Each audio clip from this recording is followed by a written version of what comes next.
where there's a variable down here, a variable over here. So when we have two variables, chi-square test for independence, exactly as the name suggests, we're going to test whether or not the variables are independent of each other. So in this example, I have two categorical variables. This is talking about hotel guests, and the data that was collected was the sex of the hotel guests and whether or not they would be return customers, like whether or not they would come back to the hotel. And we see that the distribution is right here. So we see that there's two variables here. We see 4 different outcomes, and we have the probability or the distribution for each of them. Now, here's a review question, because you guys should be getting in the mindset of reviewing. In Unit 2, we talked about how we could determine whether or not two categorical variables are independent of each other looking at a graphical display. So, does anyone remember, without looking on the next slide, how we determine if those variables are independent just by looking at this display? Yes, Miles? Proportions are the same across all variables? Right, that the conditional distributions are the same. So in this case, if I look at only females right here, I look at how this variable is distributed in this variable. And then when I look at this other level of this categorical variable, how is this variable distributed in there? You can see that this line right here in just the females is probably, I don't know, maybe about 35% right there, 40, I don't know. But then when you look at males, you see that line, just looking at this one, you see that line is a little bit lower. But now, again, as we should know as of right now, is that enough evidence to suggest that they are independent? Because in theory, they should be perfectly the same, where that line should be the same height.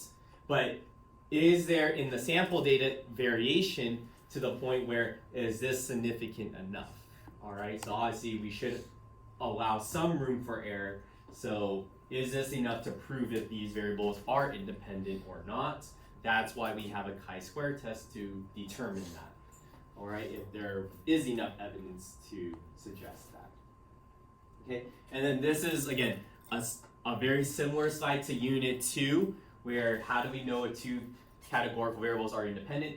Their conditional distributions have to be identical. All right, here's just another example. This is a segment bar graph where I have ages of people under 30, between 30 and 49, over 50. And then the other variable is the level of blood pressure, whether they're low, high, or normal. Skip that. But anyways, the idea here is that if I look at age groups right here, like the 30-year-olds or 30-year-old and younger, how is this random variable of blood pressure, how is it distributed in this one level of this categorical variable? And then I look at the distribution in this one and the distribution in that one, and I want to see if they are independent, that they should be relatively the same across all of these right here. Okay? And then this is the graphical display that shows it, and visually we can kind of have an idea of whether or not these variables are independent or not, just by looking at it. So that was a Unit 2 thing, but now we're actually having a test to whether or not those variables are independent or not. Okay? So the hypotheses are right here. Hypotheses, under the null, we're going to assume that they are independent. You'll see that in parentheses, it also says not associated, because questions can be phrased as independent or not associated. And then for the alternative, the two categorical variables are dependent, or we could also say that they're associated, that there is some relationship between those variables. All right, and then the bullet points at the bottom, those just explain more, what the hypotheses mean in a little bit more detail other than just stating what it says. But hopefully the hypotheses that you see on the board are pretty straightforward. Okay, we're going to assume that they're independent. We're going to try to find evidence to suggest that they're not independent. Okay. All right, so good so far, I hope. Getting the observed data, so again, try to reach back to what we learned on Friday. In this case, because we had two variables, we have a 2D graphical display that summarizes the data. So in this case, when I have two variables in the table, we see that there's one categorical variable right here, which I denoted as x, and each level of this categorical variable has, in this example, r levels, and then the other categorical variable y has c levels. I use r and c because if this is a table, the r represents the rows, how many rows do I have in the table, and c represents how many columns I have in the table. You'll see that in each of these cells, they have an observed count, so however many observations fall in the cross or the intersection of these two levels between the two categorical variables, that's considered the observation in the ij itself. And notice that the dimensions of the table is r by c, because whenever you guys have hopefully dealt with matrices in a previous class, r by c means the number of rows by the number of columns. So how do we read this, or let's say this one right here, how do we read O2 comma j? That means that this is the observation in the second row in the jth column. All right, so whenever you deal with matrices, it's always row by column. And then the degrees of freedom for a two-way table is r minus 1 times c minus 1. So one less row times one less column. All right, so that's the degrees of freedom that we're going to be working with. And that's true for the chi-square test for independence that we're going to cover now, and the chi-square test of homogeneity that we're going to cover in the second half of this class. All right, so again, everything that you see on this board, some people in first block were kind of freaking out because they're like, do we have to know this notation, or I'm confused by the notation? The answer to that is no, you do not need to know the notation. But you do need to know how to navigate through a table, all right? So I just use that as my notation just because, again, I need some sort of way to format all of this, okay? Now, the observed data can also be summarized by marginal distribution. This is also a Unit 2 thing. Whenever we have a table, we can create another, I don't want to say create another row and column, but we can create the margins of the table where the column sums are summarized down here and the row sums are summarized to the right. So what are the row and column sums? So in this case, in the first row, x1, notice that it has observed values across this row, and when you add up all the observations in this row, it's summarized in this rightmost cell in the total column. So whenever you see notation like this, r with the 1 comma right there, that's just the sum of the first row. This one r2 comma, which is the sum of the second row, and then obviously you could generalize it to the ith row, where this ri comma is the sum of the ith row.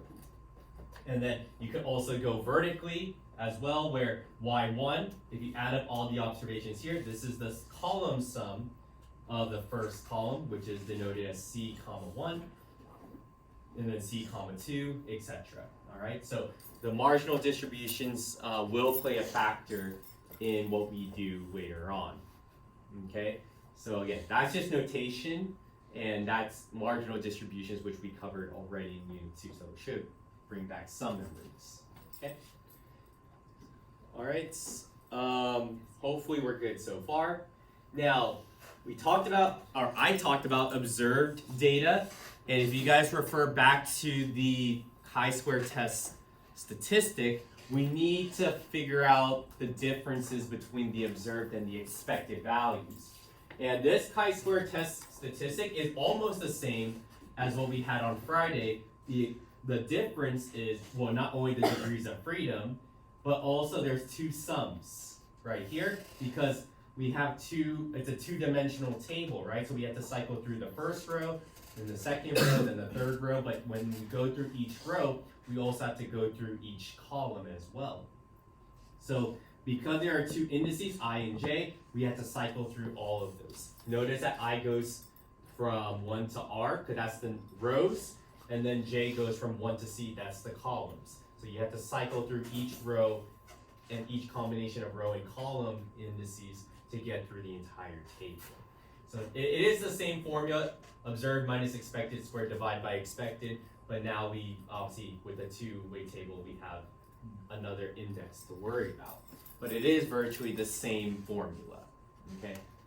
But just adapted in the two-dimensional case. All right? So now, again, observed data is easy. That's just what we collect from the sample and we just categorize it in a table. But the expected values or expected counts, that's harder to derive, okay? So how do we find the expected counts? Right here. So for every observed count that's in the table, there's going to be an expected count that's paired with it. So right here, where it was originally O1, 1, there's a corresponding expected count E1, 1 that goes with it. And of course, for every observed value in the two slides before, there is a corresponding expected count for that. That's what we need to take the difference, observed minus expected. So for every observed, there needs to be an expected count that that is paired with that, okay? So now the question is, how do we find expected counts? Okay, and this is something that, again, your textbook, or if you try to find a video on YouTube, they might not explain it, okay? So again, I know that many of you guys are perfectly fine with me just telling you guys a formula, and then you guys are like, oh, I could do that. But obviously, you guys need to, I think you guys need to understand where these formulas are coming from rather than just spoon-fed them. All right, so recall from Friday that the expected value follows the multinomial expectation, where just n times the probability. But remember that because now we had two indices, I comma j, we have to find the probability of being in, let's say, this cell right here.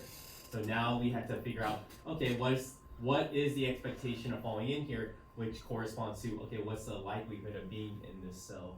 What about this cell? What about that cell? So on and so forth. So again, a lot harder to work with in this case. All right, now working with two-way tables before, we should ask ourselves, okay, well, what is the probability in this case if we choose a generic cell of P, I comma J naught? What is the probability of this, or at least for right now, what probability represents this cell? Okay, I don't expect you guys to remember this unless you guys do remember it. Okay, but what is the probability in that cell? Well, in a two-way table, if you guys remember, this is the intersection between the column and the row. So what does it mean to be inside this row right here, or this ith level of this categorical variable, and the jth level of this categorical variable right here? Well, going back to our knowledge of two-way tables, it is just going to be the intersection of being in this level and this level at the same time. This is just the intersection. And that's the same across all of the other cells as well, right? It's just the intersection taken pairwise across all levels of between the two variables. Okay? Now, let me ask you guys this. What is our null hypothesis?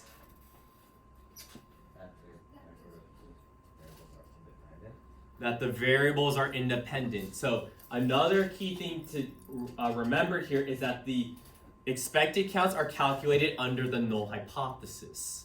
So if we write the probability like this, where this probability is just the intersection between the ith level and the jth level of these two categorical variables, then under our assumption of independence, what does that probability become?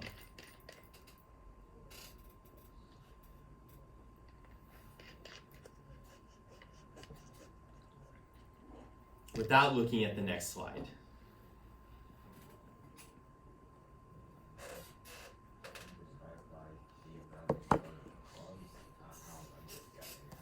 No. how do we use, again, if we're assuming independence, how do we use it?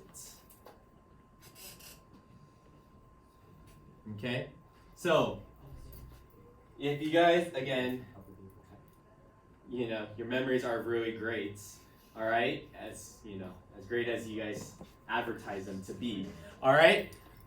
By independence, the intersection becomes a product of the individual events. So if I have the intersection between the x sub I and y sub j, by independence, because that's what I'm assuming to be true, if this just becomes a product of the individual events. Okay, and I crossed those out because I made a typo in the slides, so be aware of that. All right, but notice that if I'm operating under this assumption, notice that all these intersections that I had on the previous slide, notice that they all break up into just products. Okay. Now the question is, what is the probability of being in x sub I? What's the probability of being in y sub j? Because independence allowed us to get to this point, so what are the probabilities of these individual events?